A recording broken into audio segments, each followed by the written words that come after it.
নমস্কার, শুভ সন্ধ্যা। আমি মীনাক্ষী। চোখ রাখছি মুহূর্তের খবরে, কিন্তু তার আগে অবশ্যই নিউজ দেওয়ার তরফ থেকে রাজ্যবাসীকে জানাই মহাশিবরাত্রির অনেক অনেক শুভেচ্ছা। চোখ রাখছি খবরে। সাক্ষ্য দেওয়ার যোগ্য হলে যে কোনো বয়সে সাক্ষ্য দেওয়া যাবে এবং তা গ্রহণযোগ্য হবে বলে গুরুত্বপূর্ণ পর্যবেক্ষণে জানিয়েছে দেশের সর্বোচ্চ আদালত। বুধবারই এক পর্যবেক্ষণে এই রায় দিয়েছে দেশের সর্বোচ্চ আদালত।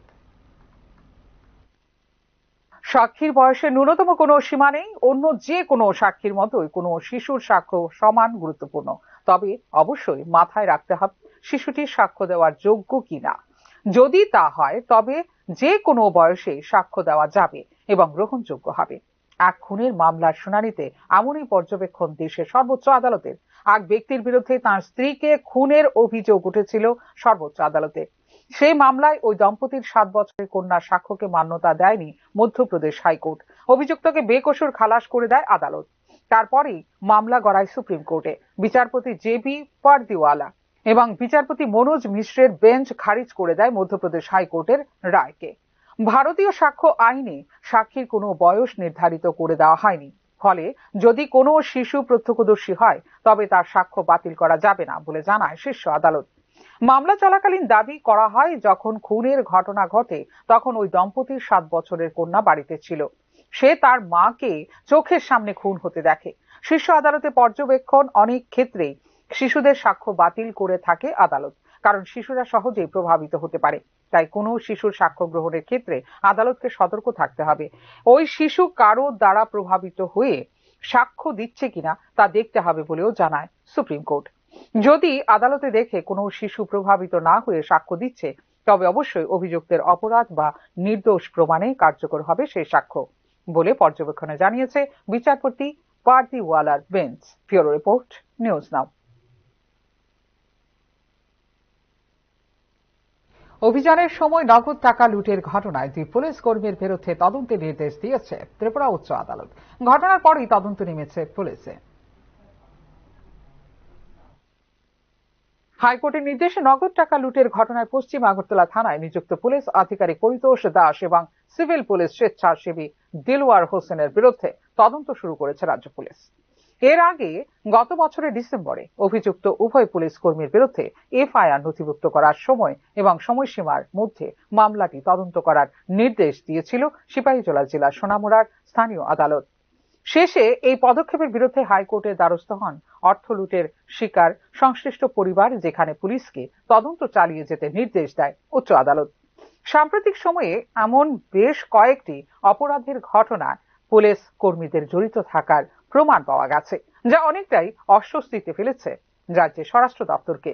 গত 5 নভেম্বর 2023 রাতে কোনো ওয়ারেন্ট ছাড়াই অভিযান চালিয়ে তার বাড়ি থেকে নগদ 16 লক্ষ টাকা লুট করে নিয়ে যায় বলে সোনামুড়া থানার তৎকালীন অফিসার ইনচার্জ পরিতোষ দাস এবং আরো 19 জন পুলিশ কর্মীর বিরুদ্ধে অভিযোগ করেন সোনামুড়া শহরের এনসি নগরের এরশাদ রহমান। অভিযোগকারী সোনামুড়া শহরের এনসি নগরের বাসিন্দা এরশাদ রহমান অভিযোগ করেছেন যে সোনামুড়া থানা তৎকালীন অফিসার ইনচার্জ পরিতোষ দাস এবং আরো 19 জন পুলিশ সদস্য 5 নভেম্বর 2023 রাতে কোনো ওয়ারেন্ট ছাড়াই তার বাড়িতে অভিযান চালিয়ে তার বাড়ি থেকে নগদ 16 লক্ষ টাকা লুট করে নিয়ে যায়। পরিতোষ দাসের নেতৃত্বে পুলিশ দল দরজা ভেঙে নগদ টাকা ছিনিয়ে নেয়, যা আমি সেদিনেই জমি বিক্রি করে পেয়েছিলাম। তারা আমাকে মাদক ব্যবসায় জড়িত থাকার অভিযোগ আনে। পুলিশ কোনো রেকর্ড ছাড়াই টাকা নিয়ে যায়, কারণ তারা অবৈধ কার্যকলাপের সাথে কোনো যোগসূত্র খুঁজে পায়নি বলে রিট পিটিশনে আদালতকে জানিয়েছেন এরশাদ। টাকাটি তার অ্যাকাউন্টে জমা হওয়ার কথা ছিল, কিন্তু পরের দিন যখন এরশাদ সেই অর্থ নিতে থানায় যান তখন তার দাবি অস্বীকার করে এই ক্ষেত্রে কোনো নগদ টাকা সম্পর্কে অবগত নন বলে জানিয়ে দেন থানার তৎকালীন ওসি পরিতোষ দাস। টাকা ফেরত পেতে এসপি সিপাহীজলা এবং ত্রিপুরা পুলিশের অন্যান্য শীর্ষ কর্মকর্তাদের কাছে অভিযোগ করে কোনো সাড়া পাননি বলে আদালতকে জানিয়েছেন এরশাদ রহমান। এমনকি তার এফআইআরও প্রত্যাখ্যান করা হয় বলে অভিযোগ করেন তিনি। শেষ পর্যন্ত উচ্চ আদালতে দ্বারস্থ হন এরশাদ, যেখানে পুলিশকে এফআইআর নথিভুক্ত করে তদন্ত শুরু করার নির্দেশ দেওয়া হয় এবং পুলিশ যদি সঠিকভাবে কাজ না করে তবে অভিযোগকারীকে স্থানীয় আদালতে ফৌজদারি অভিযোগ দায়ের করার পরামর্শ দিয়েছে ত্রিপুরা উচ্চ আদালত। ব্যুরো রিপোর্ট, নিউজ নাও।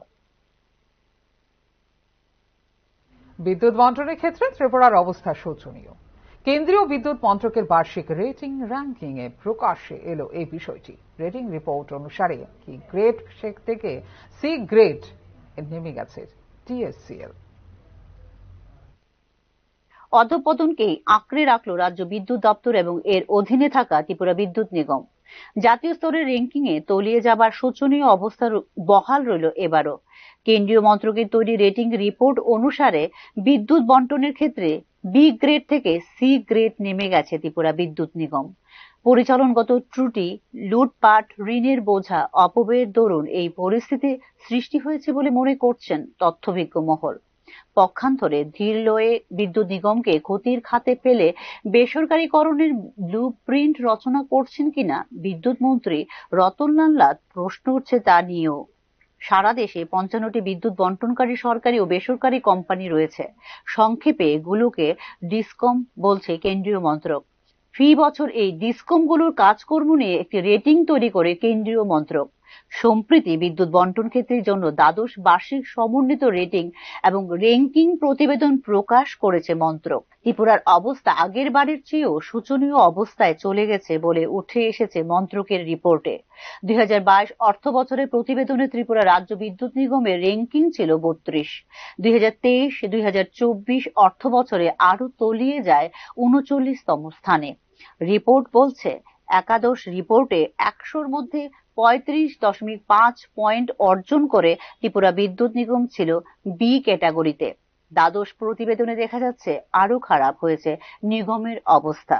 পরিষেবা এবং পরিচালনায় ব্যর্থতার ছাপ ফেলে এবার পাস নম্বরও অর্জন করতে পারেনি রাজ্য বিদ্যুৎ দপ্তরের অধীনে থাকা এই নিগম। মাত্র ২৭.৫ নম্বর অর্জন করে সি ক্যাটাগরিতে নেমে গেছে ত্রিপুরা। রেটিং এবং র্যাঙ্কিং এর মানদণ্ড বিশ্লেষণ করে কেন্দ্রীয় মন্ত্রকের রিপোর্ট বলছে ৫৫টি ডিসকমের মধ্যে ৩০টিতে উন্নতি দেখা গেছে। ১৭টি ডিসকম তাদের গ্রেড উন্নত করেছে। একদিকে পরিষেবায় ঘাটতি, অন্যদিকে নিগম পরিচালনায় ব্যর্থতা এই অধঃপতনের কারণ হিসেবে উঠে এসেছে খোদ কেন্দ্রীয় মন্ত্রকের রিপোর্টে। সমন্বিত স্কোর ১০০-র মধ্যে রাজ্য সবচেয়ে কম নম্বর পেয়েছে আর্থিক স্থিতির দিক থেকে। এই ধাপে ৭৫ পয়েন্টের মধ্যে ত্রিপুরা পেয়েছে মাত্র ২২.৫। সর্বাধিক মুখ পুড়েছে ক্যাশ অ্যাডজাস্টেড খাতে। মূলত এই ক্ষেত্রটি দেখেই ২০২২ এবং ২০২৪ সালে দুই ধাপে প্রায় ১৫% বিদ্যুৎ মাশুল বাড়ানো হয়েছে রাজ্যে। দুবার বিদ্যুৎ মাশুল বৃদ্ধি সত্ত্বেও এই ক্ষেত্রে কোনো উন্নতি হয়নি, বরং ঘটেছে অবনতি। আর্থিক স্থিতির এই উপখাতে ধরা ছিল ৩৫ পয়েন্ট, যেখানে ত্রিপুরা পেয়েছে মাত্র ৪.২। পরিস্থিতি এমন পর্যায়ে গিয়ে পৌঁছেছে ২০২৩ সালে ১৫২৭ এমইউ বিদ্যুৎ সমস্ত খাত থেকে পেয়েছে রাজ্য বিদ্যুৎ নিগম। এর মধ্যে বিদ্যুৎ বিক্রি করতে পেরেছে ১১৫০ এমইউ, অর্থাৎ ৩৭৭ এমইউ বিদ্যুৎ বিক্রি করতে পারেনি বিদ্যুৎ নিগম। শতাংশের হারে এটা প্রায় ২৫%।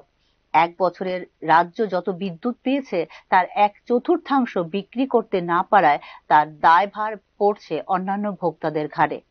বিলিং এ পারদর্শিতা এর ক্ষেত্রে দেখা যাচ্ছে ২০২৩ সালে বিক্রিত বিদ্যুতের মাত্র ৭৫.৩০% বিল করতে পেরেছে বিদ্যুৎ নিগম। বিল করা হয়েছে ৭৫৪ কোটি টাকার। বিলের অর্থ আদায় হয়েছে ৭১৮ কোটি টাকা, অর্থাৎ আদায়ও রয়েছে বিরাট ঘাটতি। সার্বিক পরিস্থিতিতে বিদ্যুৎ দপ্তরের অধীনে থাকা ত্রিপুরা বিদ্যুৎ নিগমের ভবিষ্যৎ নিয়ে উঠছে প্রশ্ন। ব্যুরো রিপোর্ট, নিউজ নাও। এখনকার মতো এই মুহূর্তে সংবাদ এই পর্যন্ত। অন্যান্য আপডেটস দেখার জন্য অবশ্যই নজর রাখতে হবে নিউজ নাও পর্দায়। নমস্কার।